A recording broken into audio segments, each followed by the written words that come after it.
That's not what it looks like.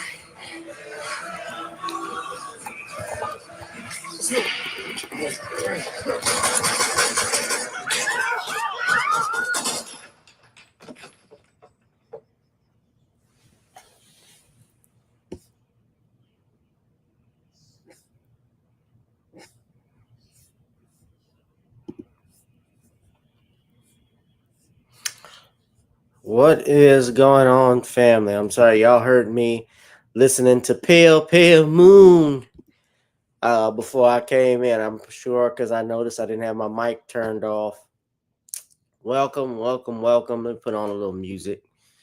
Smash up the likes, ladies and gentlemen. Whoever you are, wherever you are, I hope you're blessed and doing safe. We are live, and I'm coming at you with 5. Oh, I'm blue.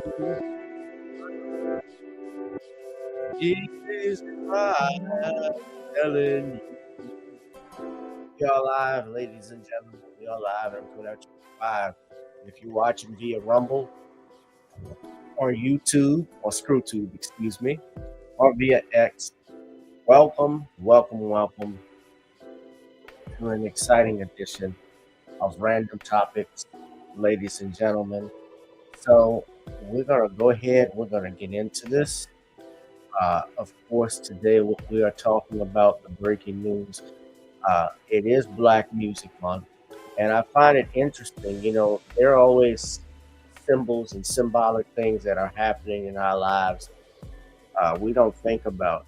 And, you know, it's Black Music Month, and I just happened to notice in a couple of the topics that we are going to be discussing tonight. Of course, everybody knows what's going on with Diddy and his trial. It's the 5th week of his trial, and I'm going to talk about that in a little bit. But also, of course, our breaking news, of which is what we're going to get into tonight, is what's happened with R. Kelly in federal custody, according to some information that we have in press that was released. R. Kelly's attorneys are alleging that while Kelly's doing time in a federal facility as related to separate convictions for child sex crimes and racketeering, that at 58 years old this happened in Butner, North Carolina, his attorneys, as of last week, in their court filings, they've been trying to get the singer home to work with, to at least on house arrest, citing that there was an alleged attempted murder plot that was being organized by the Aryan Brotherhood and prison officials. In a series of filings that started last week, so R. Kelly's attorneys claim prison officials sought out leaders of a white supremacist gang to kill him and prevent the release of damaging information on officials. This is according to the Associated Press, ladies and gentlemen. You can read it right here. The attorney said that Kelly collapsed in prison and was hospitalized, adding details to the singer's extraordinary allegations of a murder plot by prison officials that he argues require a temporary release on home detention. Government lawyers have dismissed the claims, calling them, quote, a fanciful conspiracy.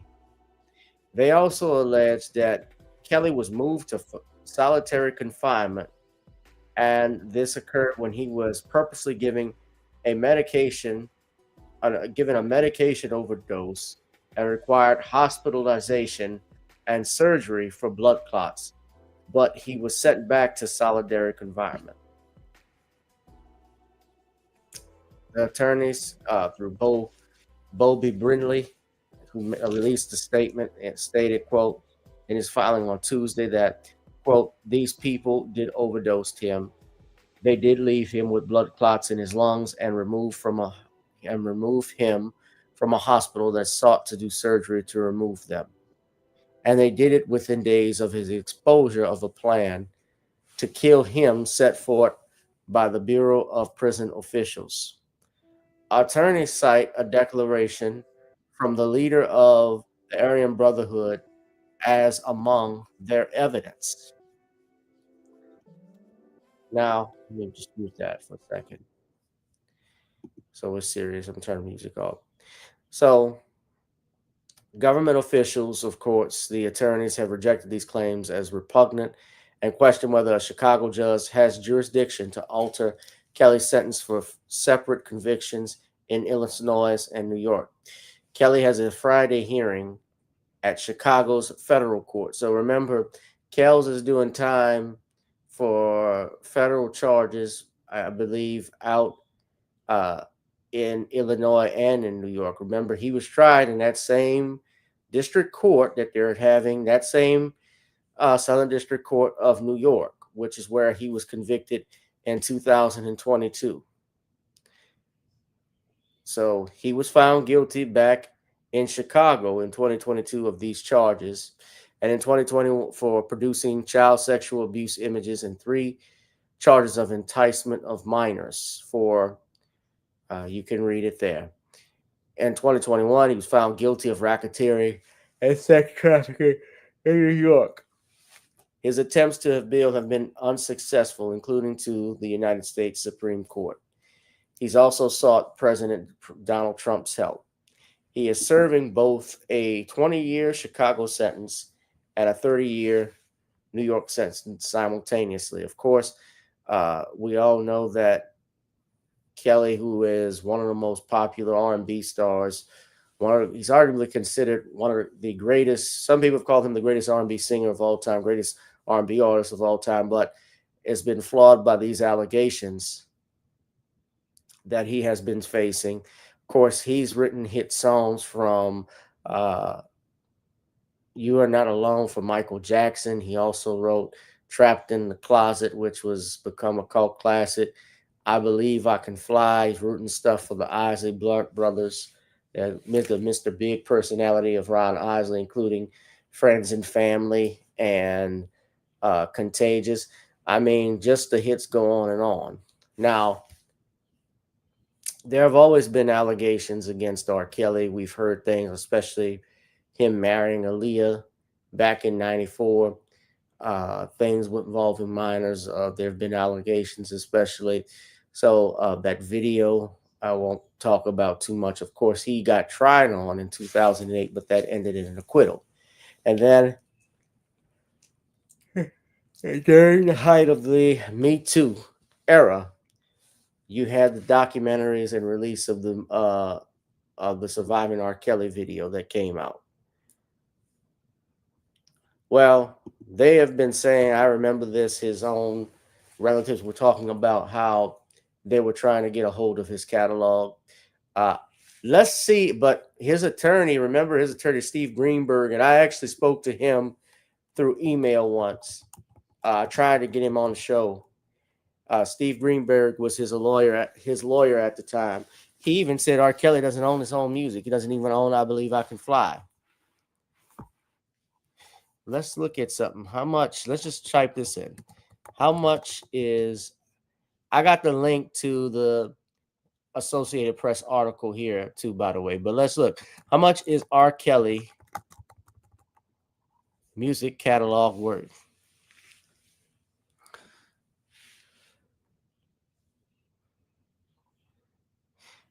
So if we go to Yahoo, they ask how much is his catalog worth. They say, according to Billboard, the catalog is worth $37 million currently. Reportedly, the assessment is based on the 3-year average sales and stream. So based on the later estimate, R. Kelly's catalog is worth $2.3 million annually.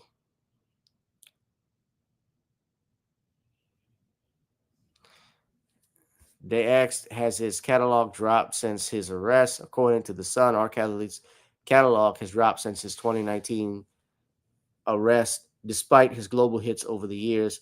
Complex reported in 2021 that Billboard revealed Kelly's catalog produces about 1.7 million annually in the United States. R. Kelly's crimes, allegations against him, and the Mute R. Kelly campaign directly impacted the worth of his catalog.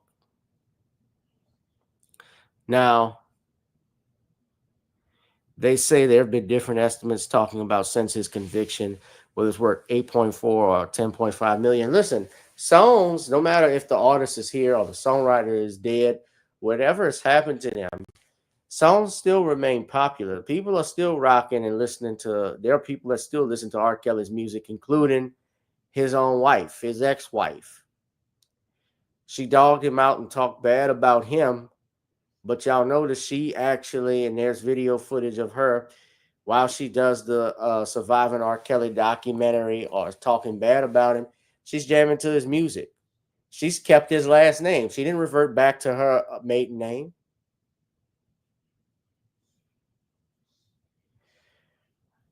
So why would they want to kill him? Well,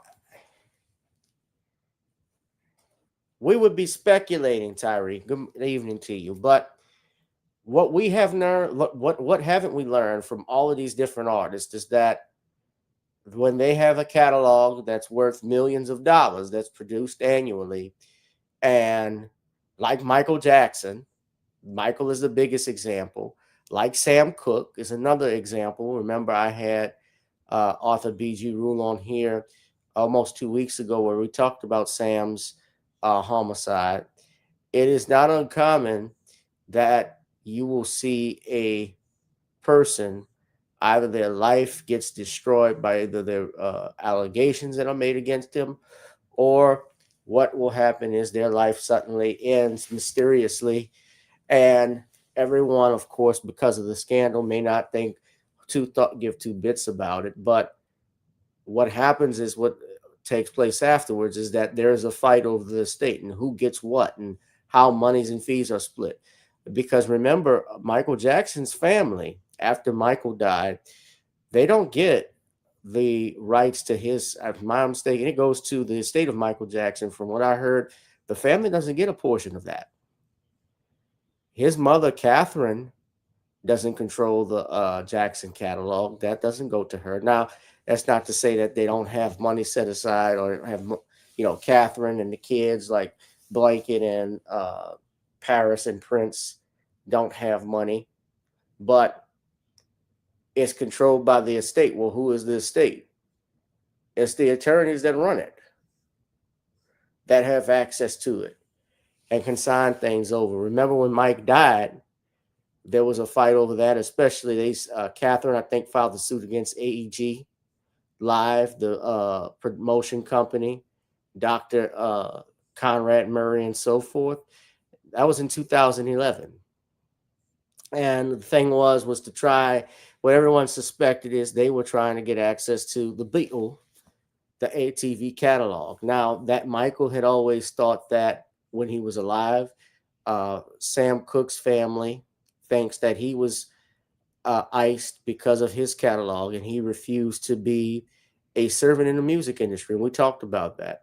Now, I don't consider R. Kelly to be this revolutionary artist who's changed things for Black people, like a Stevie Wonder, for instance. I wouldn't say that. But I think R. Kelly's music, especially for his children, let's just say, for instance, that money, it's my understanding too, when he was convicted, I believe they forfeited it, or his money, as part of his royalties, is getting paid to these victims.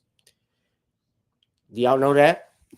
They order restitution. Yeah, you do jail time, but you also have to pay court costs and fines. The court can assess, and there may be restitution to the victims. That has happened. Go and look it up if you don't think I'm telling the truth. That happens in court. They'll often, I had that happen to my client who got sued didn't get sued, but lost a fight, a not guilty verdict, got convicted, and the judge had to order restitution in an amount. if they're alleging damages like doctors' care and so forth, yeah, that has happened.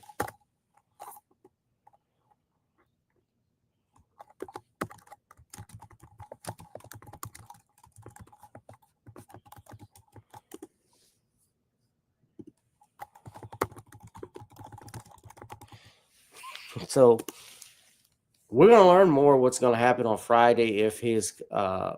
I doubt they're gonna allow him to come home. Uh, I doubt that that's gonna happen. There would be a whole.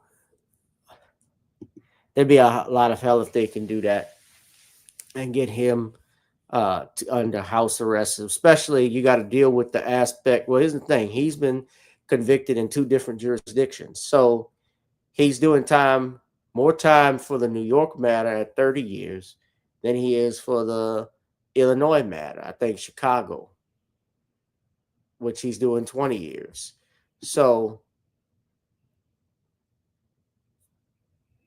I don't think he's gonna have that's gonna be tough to try and get him home. But stranger things have happened, and I don't know if his attorneys, from what I've seen, have filed anything in the New York proceedings. That might be a different set of attorneys who have done that. They, of course, tried to fight for an appeal, but the Supreme Court has even turned down their appeals. But this is typically the blueprint, and we're seeing that even with the situation with Diddy. Now, I'm going to move on to that, but we're going to keep monitoring this thing with Kels that he OD'd. And that's before I move on to Diddy. Let me just say this. That's even tough to believe if you're saying that the officials were involved in this as well, that the jail officials were involved in that, which wouldn't surprise me. A lot of them are corrupt. Who monitors that? Why would it be an Aryan Brotherhood? I don't know. I don't think R. Kelly has gone on a Malcolm X tip, but let's see what the evidence is. Look at the filings. That's going to be the most interesting part. But today, there was some new breaking information. Now, this thing with Diddy, we're going to get into what happened with Diddy. The judge today just went nuts. I mean, the judge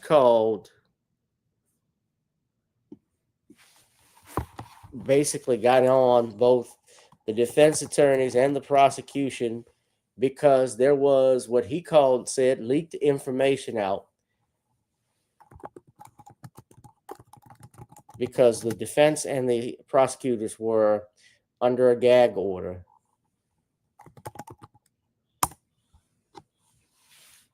There was an article over leaked information and an issue with the juror. Did y'all know that the judge dismissed a black male juror from the bench yesterday, juror number 6?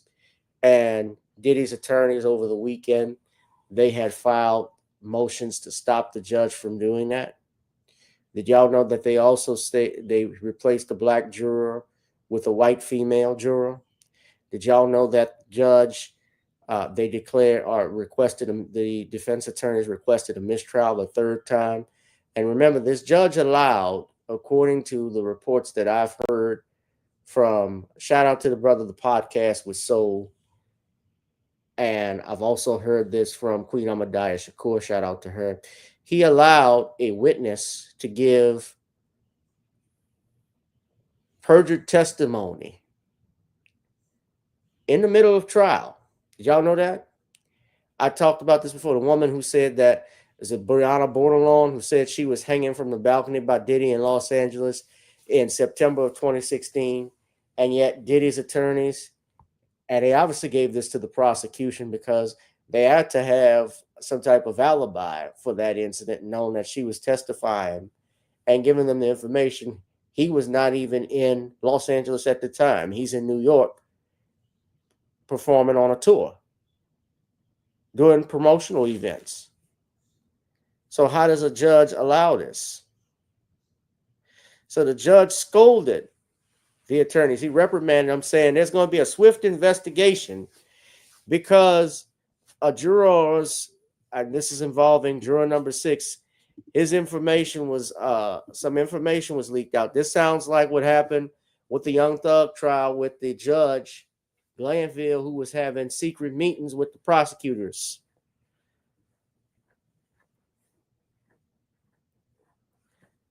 Yes, computer robots. They said, according to the attorneys, R. Kelly OD'd. That's in the Associated Press article. I just stopped talking about R. Kelly for a minute. I'm switching to Diddy.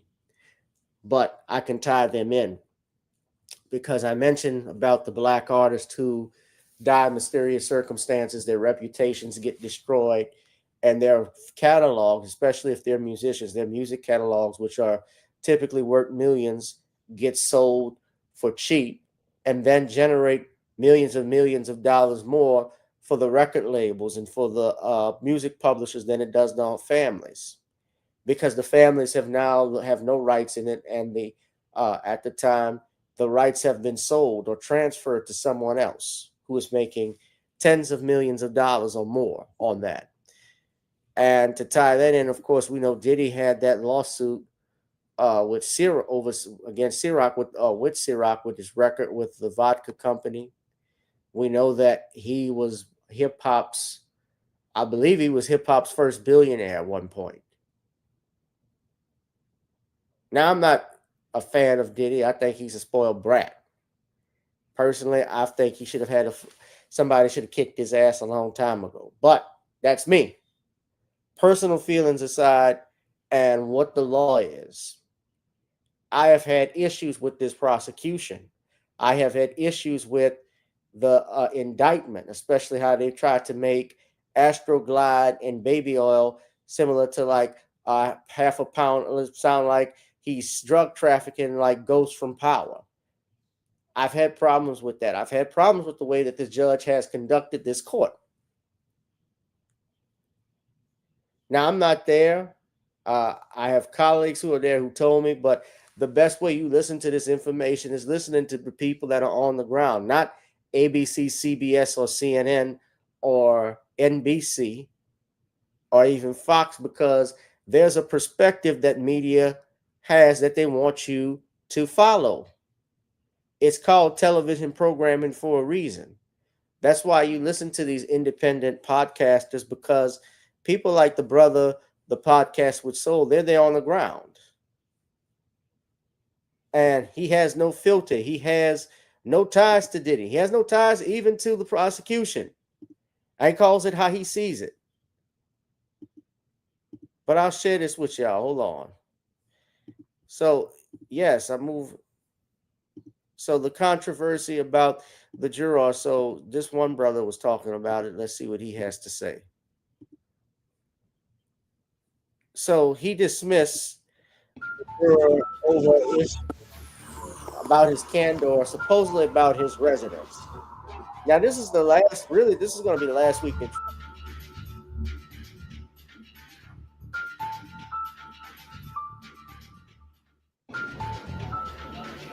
Prosecutions last week for the prosecution. I say not the last week in trial.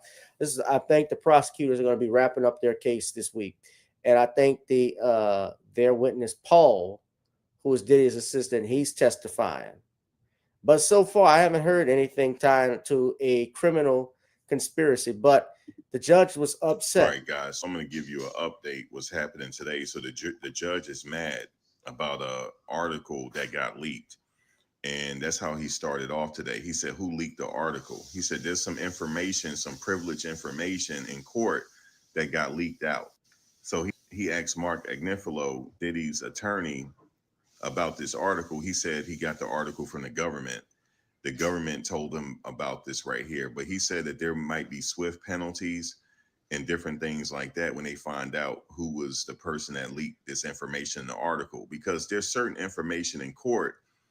When they conduct in court, they'll have the press leave because they don't want this information getting out. So during privileged times in court, they'll have everybody leave. Only the attorneys are present and Diddy is present. Right. Jury is not present during this time. So he wants to know, he said there's going to be an investigation going on and he want to find out who leaked this information in the article. I don't know which article he's talking about right now, but there's an article out there. He said that there could be swift penalties and different things like that. So we're going to find out what's going on. And also, there's a issue with juror number 7, as we know that there was another issue with another juror that was let go. Now they're saying that potentially there's an issue with juror number 7. So they're going to address that situation at the end of today in court. So that's what's going on right now. That's the latest. All right, guys. So according to the Hollywood Reporter, they're saying here, I'm going to share this with you. So this is the article. They say trial judge tears into lawyers after sealed information leaks to tabloids. TMZ and Daily Mail published stories on Friday that led Judge Subramanian to threaten the 2 lead attorneys on the case. So Judge Aaron Subramanian fiercely reprimanded all counsel on both sides of the case, and they opened a probe after sealed evidence only seen by their eyes leaked to the tabloid press.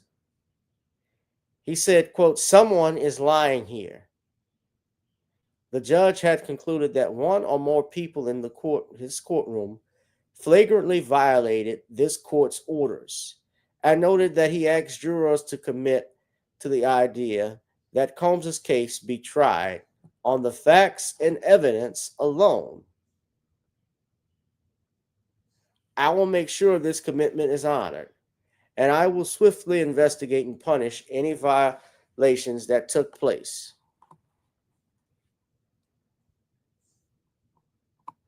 Now, they didn't state what the evidence in question was that was sealed. It didn't get mentioned in court, but news outlets, including USA Today, reported that it involved the juror and appeared in tabloid news brands TMZ and the Daily Mail.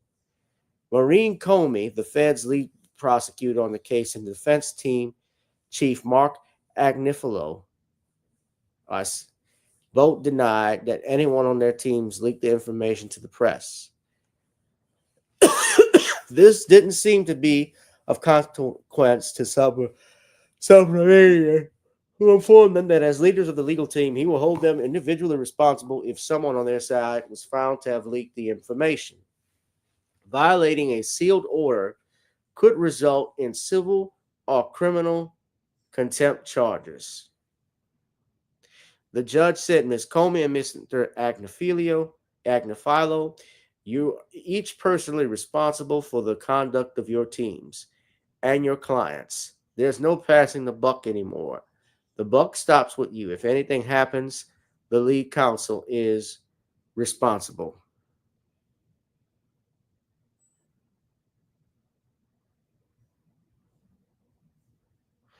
So they actually showed one of the freak off films. I'm wondering if that's ever going to get leaked.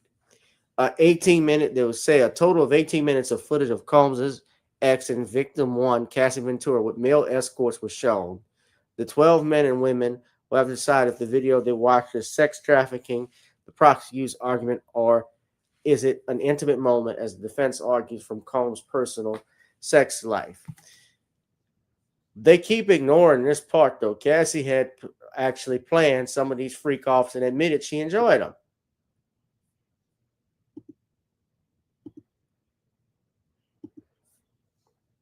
That's a big issue. That is going to be hard for them to overcome. When you say sex trafficking, in what way were they forced or coerced?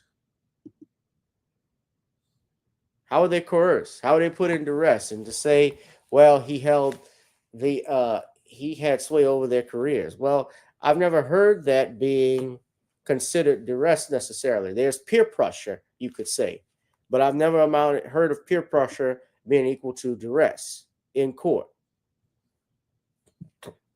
Spirit said you can watch porn in court now. Yeah, everybody would sign up for jury duty then, huh? We get a number of blacks on the jury pool if we get that done. Depends on what flick they're playing, of course. If it's Cherokee the ass, of course, we all gonna come out for that. A bunch, everybody. Shit, if it's Cherokee the ass or or Pinky, back in the day, Pinky from back in the day, yeah, everybody gonna be, there'll be a whole line outside the court for jury duty.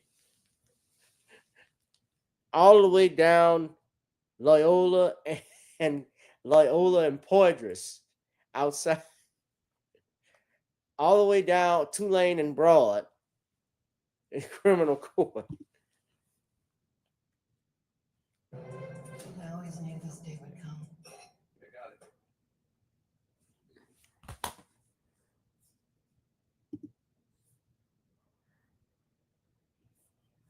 So the judge is upset. So yeah, that's been going on, man. This whole trial has been like I said, when we tie it with the R. Kelly matter, if you want me to do that, and I'll just mention this, there has been an attempt to go at, and I've always stated black men in particular, and to get their royalties, to get their intellectual property.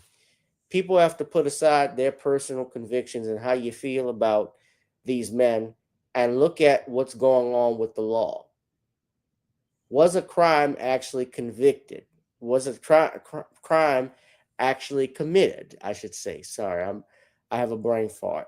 Was a crime committed? What's the purpose of this? What is there? Is there any validity to these allegations? Who's controlling this? I can tell y'all something. When Michael was going through what he was in the 80s, when he purchased the song, what they call the ATV catalog, people call it the Beatles. I always lose my accent when I say the Beatles. The Beatles. The Beatles.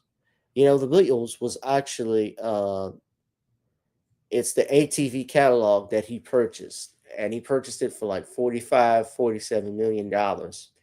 And they were a part of that catalog, but it had other artists that were on there, like Little Richard, Sly Stone, who we just lost. Of course, you had some of Elvis Presley's music. You had some of Nat King Cole's music. Cornelius Brothers and Sister Rose, and that was the reason why he bought of that music and that catalog, because he was interested in the black artists that were in it. The Beatles, of course, being a part of it, made it better. But I noticed when he purchased that in the 80s, did y'all notice that the first Wacko Jacko allegations, they were talking about sleeping in a hyperbaric chamber, wanting to marry the Elephant Man Bones, all of the stuff like that. That started with the British press. That started over there. So that doesn't surprise me that that doesn't surprise me and shouldn't surprise you as to why and how this whole thing started. So that wasn't a coincidence.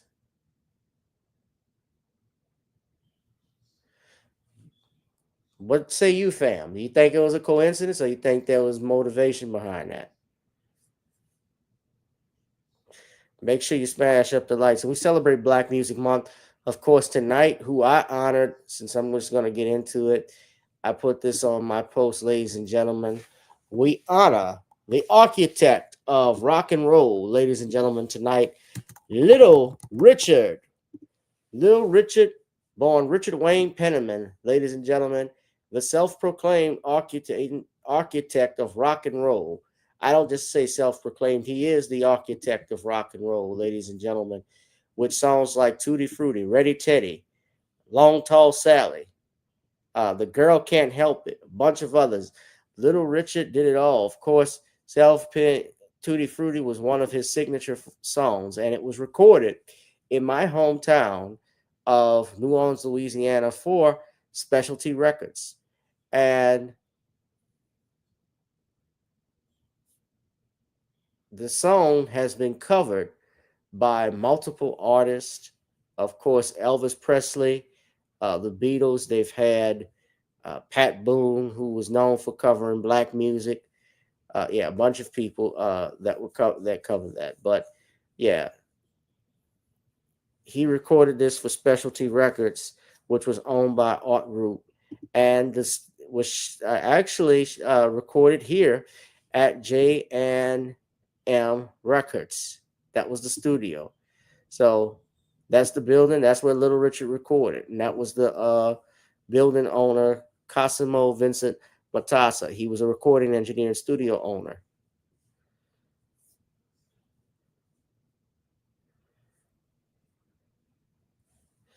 A wop bop a doo lop wop bop bop tutti frutti, oh Rudy, tutti frutti, oh Rudy, tutti frutti, oh Rudy.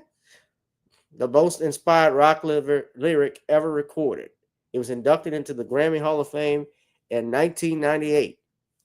Now, of course, Richard Penniman passed away back in 2020, almost over 5 years ago, guys. Hard to believe. But his impact on the world of music is felt world over. And he was one of the inaugural inductees into the Rock and Roll Hall of Fame, along with Fats Domino, Elvis Presley, I believe Sam Cooke as well. James Brown was in that class, Chuck Berry, bunch of other artists. And he actually had a car accident, so he was unable to attend. But he gave a recorded video celebrating his induction. And there was a time, of course, he became a born again Christian, and he abandoned his rock and roll persona and only came back in 1962. And the Beatles actually opened for Little Richard, and they talked about how big an influence he was on them. Elvis Presley even cried when he met Little Richard. So he had an impact on everybody. Did y'all know Freddie Mercury was a Little Richard impersonator? Most people don't know that. But that's how he got his start. Oh, yeah. So I'm going to watch Predator just for Little Richard. I'm going to listen to Long Tall Sally. But shout out to Little Richard, our black music moment, ladies and gentlemen. Little Richard, a wop baba doo wop, a wop bam boom, baby. Indeed. All right. Little Richard is also a member of the Songwriters Hall of Fame and the Louisiana Music Hall of Fame. Yeah. Because of his work down here. So, yeah, shout out to Little Richard, ladies and gentlemen. Yes, I'm aware of that. He had to change the lyrics up to make it more civil and for more radio airplay. So, speaking of Tutti and Fruity, Tyler Perry. Oh, man.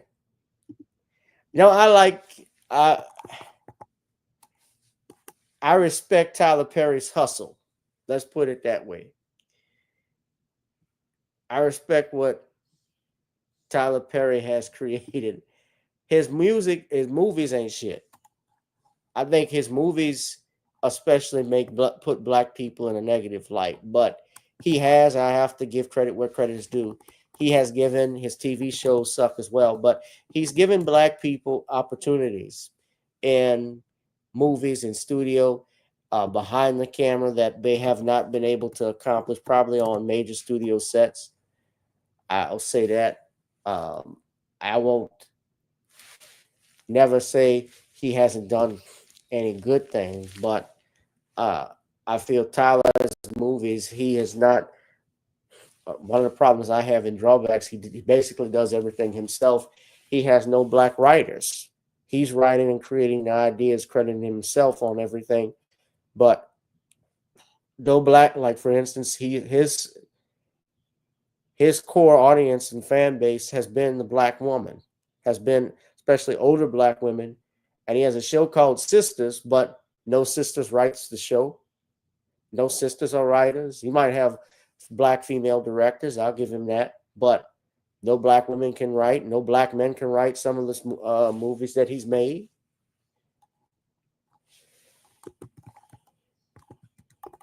Nevertheless, Tyler Perry is being sued for $260 million by actor. This actor, whose name is Derek Dixon, a white actor, is suing Tyler Perry for $260 million, alleging that he was assaulted by the billionaire.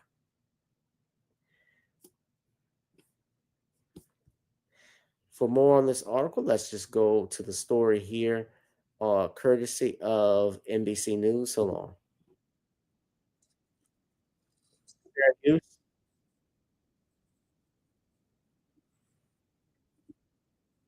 Accuses Perry of creating a, quote, coercive, sexually exploitative dynamic with actor Derek Dixon.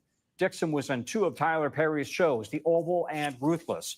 In a statement to NBC News, Perry's team says this appears to be nothing more than setting up a scam, calling the allegations fabricated claims. Actor and filmmaker. That's Derek Dixon. That's the actor who is suing Tyler Perry and accusing him of assault. So, according to the lawsuit, Perry abused his power to sexually exploit him, Dixon. Dixon has worked in multiple episodes of The Oval and is seeking $260 million. Dixon is from Raleigh, North Carolina. He studied at Marymount Manhattan College and acted as at the Terry Schreiber studio in New York. And he's best known for his role as Dale in both The Oval and Ruthless. He was the co-winner of the 2016 Essential Theater Playwright Award and has performed in multiple plays, including Lion in the Winter, Romeo and Juliet, and The Boys. I'm not even interested in this crap. That's good to know. So he quit the show after playing the character of Dale's and was in more than 100 episodes of the show. Dixon was working with an events company when he met Tyler Perry at a party in 2019 and was offered a role on the show Ruthless. That's one of his shows on BET. According to the lawsuit, Dixon states that Tyler Perry subjected him to escalating sexual harassment, assault and battery, and professional retaliation. We did not reciprocate the showbiz mogul's unwanted advances. Dixon claims that this led him to allegedly quit the series that's The Oval, in season 6. Tyler Perry's lawyer, Matthew Boyd, has denied the allegations in a statement he released. He said, quote, "This is an individual who got close to Tyler Perry for what now appears to be nothing more than setting up a scam. But Tyler will not be shaken down, and we are confident these fabricated claims of harassment will fail."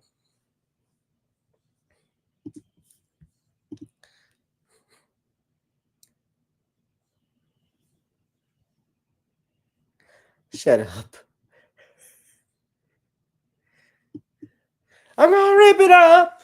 I'm gonna ball it up. Rip it up. And toss it tonight. It did it.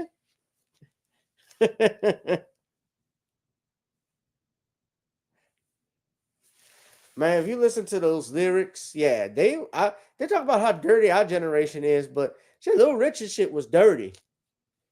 I learned what long, tall Sally meant. Y'all listen, he says it too fast, but he says, "Don't tell Aunt Mary about Uncle John. He claimed he had the mirror, but she has a lot of fun, oh baby. Yes, baby. Woo, baby. Having me some fun tonight. Yeah. Well, long, tall Sally, she built for speed. She got everything that Uncle Johnny." Damn, I don't even know what that means. Till you get older. Damn, they had some stuff in there. Built for speed.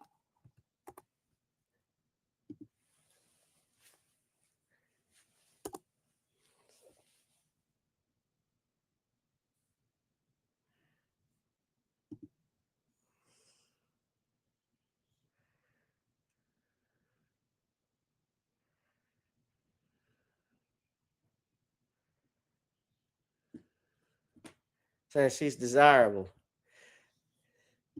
Ooh, baby, having me some fun tonight. I like listening to the if y'all watched the movie, the movie on NBC that came out on the Little Richard story. Leon played Little Richard. I ain't gonna touch it but the title alone gets 2 snaps up. That's what Damon Wayans and David Allen Greer talked about the movie Great Balls of Fire. Yeah. Y'all remember that scene in Living Color? Go back and look at it. That was a movie. It was on Jerry Lee Lewis's life. And Dennis Quaid played Jerry Lee Lewis, and Winona Ryder played his cousin wife. That was made in 89, the 80s. Yeah, I remember that.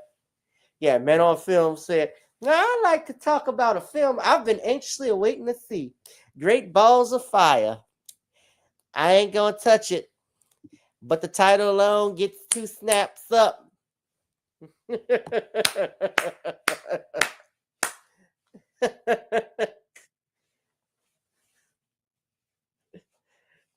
that's when the Waynes were funny back then. Oh my God, I think they didn't have anything to prove. Well, let me say that they had a lot to prove. They didn't have nothing to lose. There's nothing more dangerous than a man with nothing to lose. Especially, I find the comedians who are great are the ones that's hungry because they really gonna put they all into it. They really do. And the Wayans family, especially back then, with Damon and Keenan and Marlon in particular. Yeah, you had Kim. Oh my goodness, yeah, they went hard on that show. Yeah, they went hard. But this Tyler Perry lawsuit is some 260 million. So he got exact change. He not going for that Shannon Sharp money. They're trying to get Shannon Sharp for 50 mil. Is $100 million lawsuit or 50 billion? It's 50 million because Shannon was about to have that podcast blow up with he had Nightcap and he had Club Shay Shay and had a deal where he was going, yeah, and he dropped the bag. Smokey, they tried to get 50 million on Smokey right now. Yeah, man, all of these black actors and entertainers getting sued. It's like it's fulfilling what Eddie Griffin was saying. That's the point of this stuff with Diddy. I don't know about Tyler. Diddy, I mean, yeah, I think Diddy, of course, I believe he was beating his girl up, but some of the stuff they've got him on doesn't seem right. But yeah, Tyler, 260 million. I'm waiting to see more information on it. Let's see if we can find a lawsuit before I get out of here. Hold on.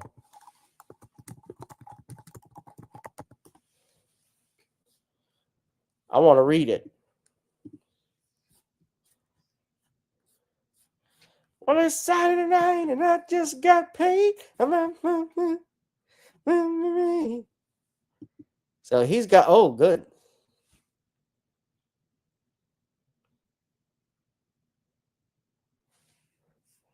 So he's got text messages. TMZ gonna get the story.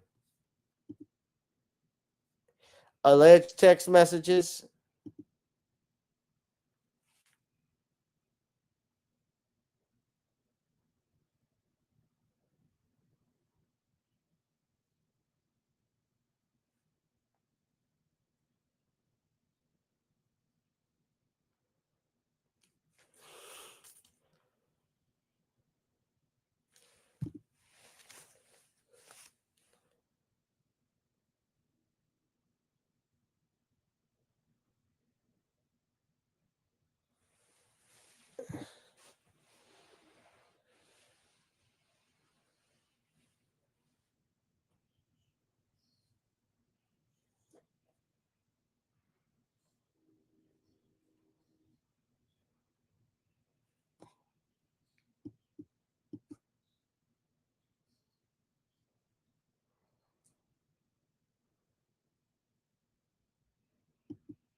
Oh my goodness. Oh damn. Y'all looking at this?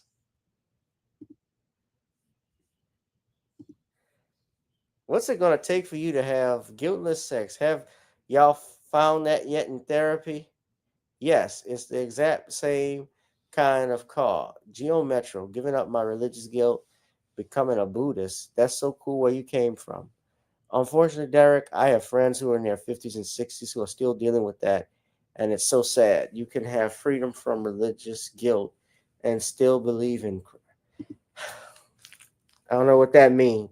I know what that means, but I don't, like I say, I don't know if this is factually, if this is him saying that.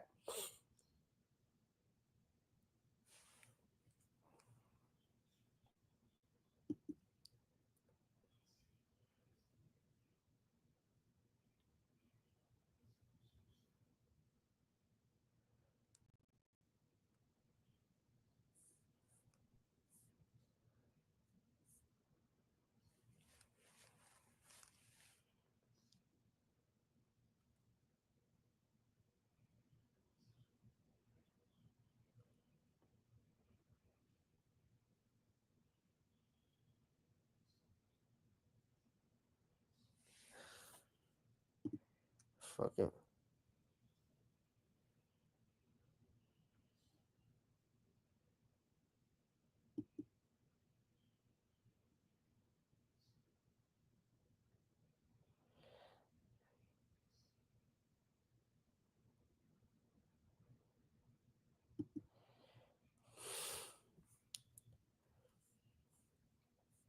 Okay. He's got a lot of text mess. He's got some text messages. I don't know what the hell they're talking about. Some things seem like they could be suggestive. Others doesn't seem like Tyler's asking. I don't know. Why would Tyler? I would hope that you would let someone hold you and make love to you. You are missing the best years of your life, my friend. Trust me, I hope you get past that block in your minds. I don't know.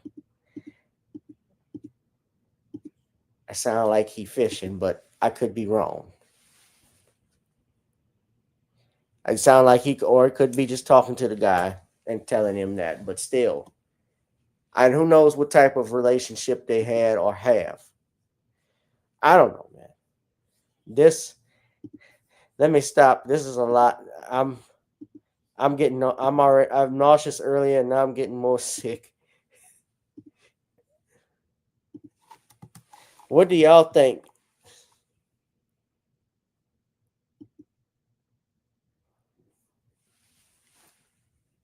So here's the lawsuit here.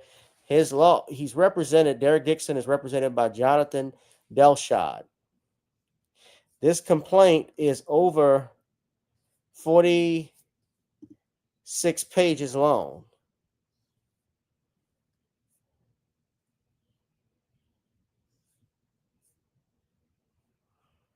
So there are 10 causes of action. They are alleging retaliation, intentional infliction of emotional distress, negligent hiring and supervision, sexual assault, sexual battery, violation of the Bain Act,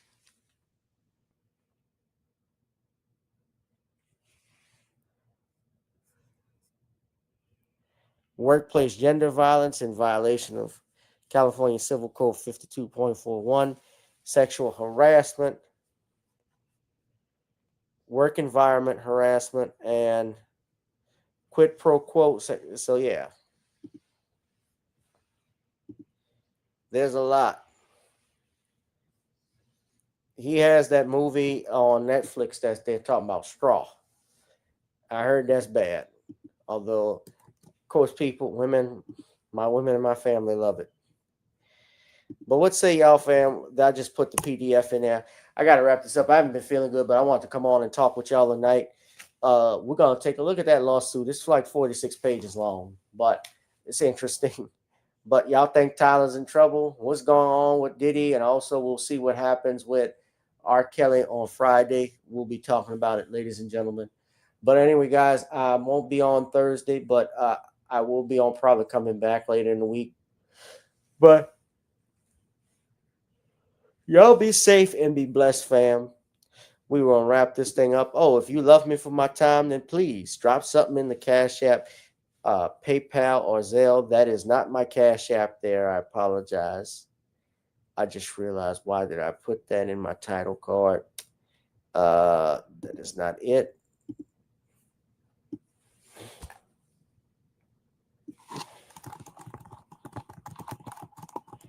This was a cute name. That is the Cash App. So drop something in the Cash App, ladies and gentlemen. I'm going to go ahead and wrap this up. Thank you, One Who Cares, Lamiko, Spirit of Justice, DeAndre. You know, I do these shows for y'all, even though I'm not monetizing, making any money from it. I come on for y'all, guys. So I probably will move and create another channel. But make sure you're going to Rumble and subscribing to the Random Topics channel there, ladies and gentlemen. Subscribe, subscribe, subscribe. All right? Y'all be safe and be blessed. I'll holla. Whoever you are, wherever you are, hope you are blessed and doing safe. Ladies and gentlemen, greetings, family.